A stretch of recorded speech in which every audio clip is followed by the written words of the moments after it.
You ever hear someone talk about deleting their Tundra's catalytic converter, like it's the secret code for turning a truck into a rocket? And all you can think is, okay, but why? Sadly, the answer always involves bigger noise, maybe a little more horsepower, and not much else. Why do folks even consider cutting out the cat in the first place? Well, catalytic converters aren't exactly cheap. A replacement can be $1,500 or more, stolen in 5 minutes. And let's be honest, most of us have the stubborn fantasy that less restriction equals all the gains. If you search YouTube or forums, you'll see videos of people sawing off the cat, welding in straight pipes, and then, miracle of miracles, a Tundra that sounds like an angry rhino with a sinus infection. Some people like that. Their neighbors, not so much.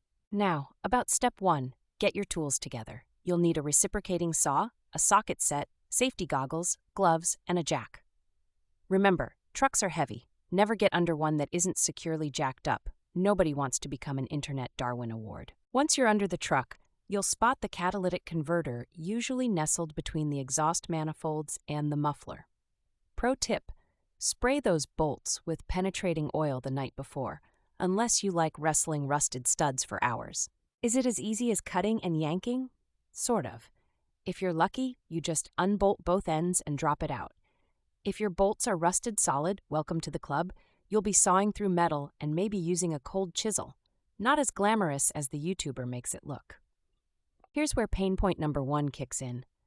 After you take it out and weld in a straight pipe, your engine's check engine light will glow bright enough to guide ships in the fog.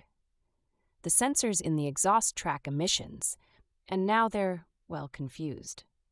You want to trick the O2 sensors? Some people use spark plug defowlers as spacers, basically moving the sensor out of the direct flow. Sometimes this works. Sometimes your Tundra just gets madder, starts guzzling gas, and thinks it's running on the moon.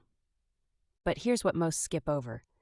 Deleting the cat is illegal pretty much everywhere in the U.S. except the middle of nowhere, Alaska. You could be fined up to $2,500 by the EPA, and you'll probably fail any emissions testing. Is 2% more noise worth a bill like that? Fuel economy? Maybe a tiny bump, maybe nothing. Some drivers swear by it, others see no improvement. The biggest difference seems to be the chorus of bees in a tin can sound whenever you mash the gas. And resale value? If you plan on selling your Tundra ever again, forget it. Most buyers are wary of trucks missing a catalytic converter, and car dealers won't touch them. If your cat's gone, you're basically building a truck you'll have to keep forever, unless your friend Steve just happens to not care about that stuff. The bottom line, yeah, you can do it in an afternoon with the right tools and some strong coffee, and you'll save the cost of a replacement converter. But you'll pay for it in warning lights, legal worries, and a noise level only raccoons can appreciate. Sometimes less isn't actually more.